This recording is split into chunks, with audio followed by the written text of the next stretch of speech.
자, 어찌하다 보니까 상속세 준비를 하나도 못했습니다. 근데 부모님이 갑자기 돌아가셨네요. 그동안 미리 대비해야 된다는 이야기는 수도 없이 많이 들었지만 이미 기회를 많이 놓친 것 같아서 불안하기도 합니다. 그렇지만 절대 절망하지 마십시오. 그럼에도 불구하고 세금을 줄일 수 있는 방법이 있습니다. 바로 봐보실게요.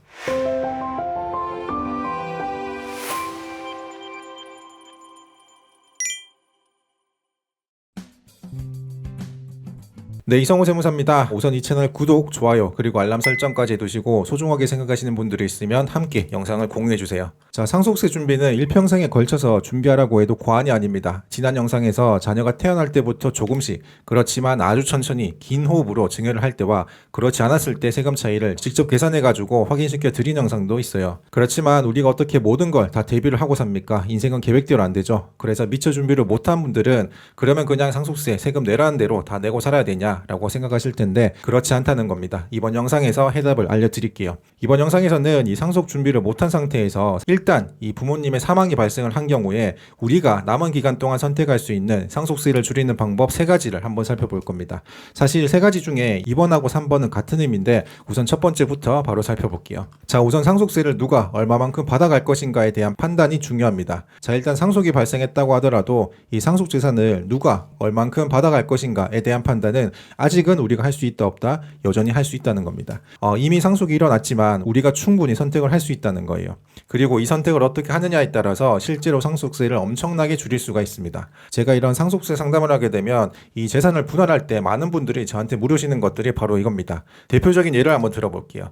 우리가 살아생전에 부동산 투자를 열심히 하셨던 고인이시라면 대부분 어떻습니까? 내가 살고 있는 아파트 하나 그리고 임대 주고 있는 아파트 하나 정도 이렇게 갖고 있는 게 보통이실 거예요. 물론 더 많이 갖고 있을 수도 있지만요. 그래서 상황을 가정해 보면 돌아가신 분은 어머님이다. 배우자는 이미 작고하셨고 자녀만 2명 있어요. 첫째는 어떻습니까? 미리 결혼해가지고 세대 분리를 해서 주택이 하나가 있고 둘째는 아직 미혼이고 여전히 이 어머님하고 같이 살고 있다가 어머님이 돌아가신 상황이에요. 이 상속재산을 보니까 성동구에 같이 살고 있는 아파트 하나가 있는데 요게 상속 받기 전에 같이 살고 있다가 재건축이 진행이 되는 바람에 어떻습니까? 상속 전에 입주권으로 형태가 바뀐 상황입니다. 그리고 요 입주권을 상속받고 나서 어떻게 할 건지 가족 회의를 해보니까 요거는 그냥 입주권을 현금 청산할 예정입니다. 그냥 일반 양도로 처분한다는 거예요. 그리고 또 하나 가지고 있는 아파트는 대구에 전세 주고 있는 아파트가 하나가 있었습니다. 자, 이때 과연 성동구에 있는 입주권하고 대구에 있는 아파트를 어떻게 상속 분할해야 하는지에 따라서 상속세가 어떻습니까? 완전히 달라진다. 180도 달라집니다. 만약에 자녀들이 서로 분란을 일으키기 싫어서 그냥 덮어놓고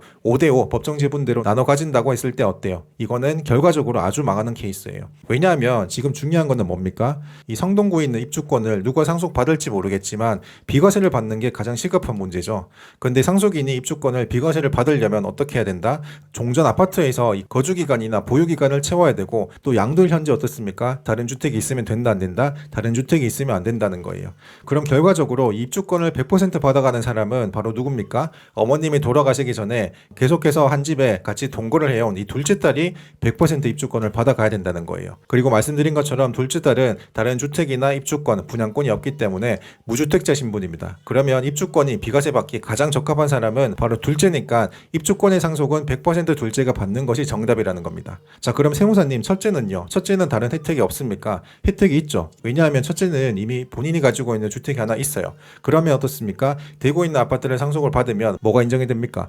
이 상속주택에 대한 비과세 특례가 인정이 됩니다. 그래서 기존 주택을 처분하려고 할 때에도 상속받은 대구 아파트는 비과세 받는데 문제가 된다 안 된다? 역시 안 된다는 거예요. 그래서 이 첫째 자녀나 둘째 자녀나 각자 사정에서 비과세가 모두 가능한 이런 전략이 있는데도 불구하고 그냥 덮어놓고 어떻습니까? 법정 지분대로 5대5로 나누면 이게 비과세가 된다 안 된다? 양쪽 모두 비과세 혜택을 적용받을 수가 없습니다. 그래서 법정 지분대로 안 한다고 해서 누가 욕할 사람이 아무도 없습니다. 그렇기 때문에 제발 이런 틀에 박힌 고정관념을 좀 버리고 세금을 줄이기 위해서는 이런 생각도 좀 유연하게 할 줄 알아야 된다는 거예요. 이야기가 나왔으니까 상속주택 비과세 특례에 대한 이야기를 좀 더 해보겠습니다. 우리가 상속주택 비과세 특례를 적용받으려면 어떻게 해야 됩니까? 상속받기 전에 원래 가지고 있는 주택이 이걸 처분했을 때 비과세를 해준다는 말이죠. 다시 말해서 이 상속받고 나서 새로 구입한 주택은 아무리 이 주택에 대해서 거주기간이나 보유기간, 비과세 요건을 다 채웠다고 하더라도 비과세가 된다 안 된다? 안 된다는 게 원칙입니다. 근데 예외적으로 이 주택을 여러 명의 상속인이 공동으로 상속받을 때는 상속 지분별로 판단을 해서 다른 상속인들보다 상속 지분이 적은 즉 소수지분권자가 되면 이 사람은 어때요? 주택을 상속받고 새로 구입한 주택이라고 하더라도 이 상속주택 비과세 특례 요건을 적용받을 수가 있다 없다? 적용받을 수가 있다는 겁니다. 그래서 화면을 보시면 이 장남은 이미 주택이 하나 있어. 근데 둘째는 아직 무주택자예요. 근데 곧 주택을 구입할 계획이 있는 상황입니다. 자, 그럼 이 주택 하나를 상속받는다면 이 상속 지분을 과연 5대5로 해야 됩니까? 아니면 조금이라도 다르게 해야 됩니까? 무조건 다르게 해야 되는 거죠. 첫째는 상속 지분을 51%, 둘째는 49%로 지분을 가져가야 무조건 첫째보다 1%라도 적게 가져가야 나중에 내가 상속받은 이후에 새로 구입하는 주택에 대해서는 어떻습니까? 상속주택 비과세 특례가 가능하다는 거예요. 첫째는 당연히 원칙적인 의미에서 이 비과세 특례가 가능하고요. 그래서 이미 상속이 발생했지만 앞으로 남은 상속재산을 누구한테 얼마나 가져갈지에 대한 판단에 따라서 의미 있는 세금 차이를 만들 수 있다 없다? 분명히 만들 수 있다는 겁니다. 자, 그리고 두 번째, 이 상속세를 줄일 수 있는 방법은 바로 상속재산을 언제 처분할 건지에 대한 계획을 미리 해야 된다는 겁니다.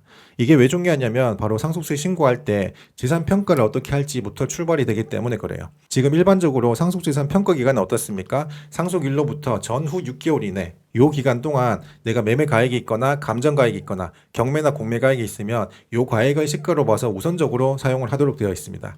그렇지만 예외적으로 이 평가 기간을 좀 확대를 해가지고 상속세 신고 기간 6개월부터 지나서 다시 9개월까지는 이게 결정 기간이라고 하기 때문에 요 기간 중에 마찬가지로 매매 가액이 있거나 경매나 공매 가액이 발생하는 경우에는 그 가액을 어떻게 됩니까? 국세청 평가심의위원회에 따라서 요게 평가 기간은 원칙적으로 6개월 지나서 있지만 결정 기간 9개월 이내에 있기 때문에 시가로 써도 된다라고 인정이 돼버리면 어떻습니까? 소급해가지고 기준 시가로 신고한 재산가액이 이 매매가액이나 경매 공매가액으로 새롭게 수정이 된다는 거예요.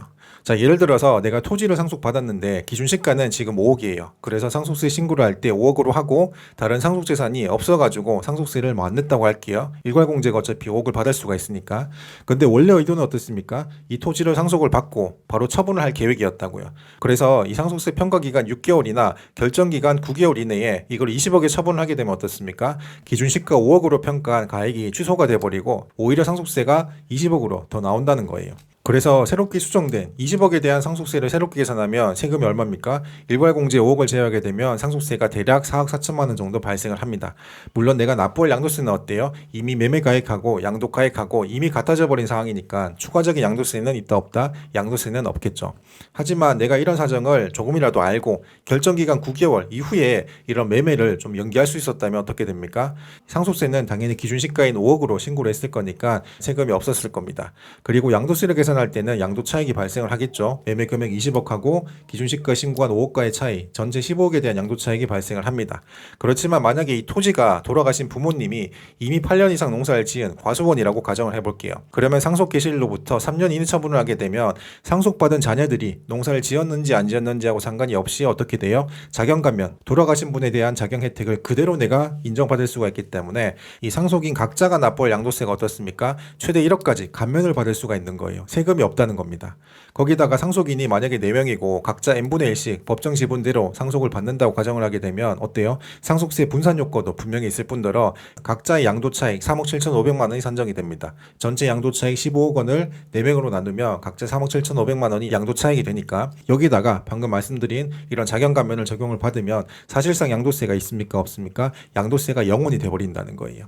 그래서 평가기간 이후에 의도적으로 시가를 좀 뒤로 연장을 시키고 이 상속세 신고도 기준 시가로 신고를 하니까 세금이 없고 나중에 양도세 신고도 분산 효과 플러스 경우에 따라서 이런 감면 요건을 적절하게 잘 활용을 하게 되면 역시나 양도세도 있다 없다? 없다는 겁니다. 마지막 한 가지 주의할 점을 좀 말씀드리면 이렇게 매매계약을 결정기간 9개월 이후에 하면 된다고 했는데 이때 매매계약은 조심을 하셔야 됩니다. 이 잔금일이 아니라 뭐다? 말 그대로 부동산 중개소 가가지고 매매계약을 하는 날입니다. 그래서 부모님이 만약에 6월 1일 날 사망을 했어. 그러면 상속세 신고기간이 언제입니까? 그 달은 제외하고 6개월까지니까 12월 31일까지가 상속세 신고기간이에요.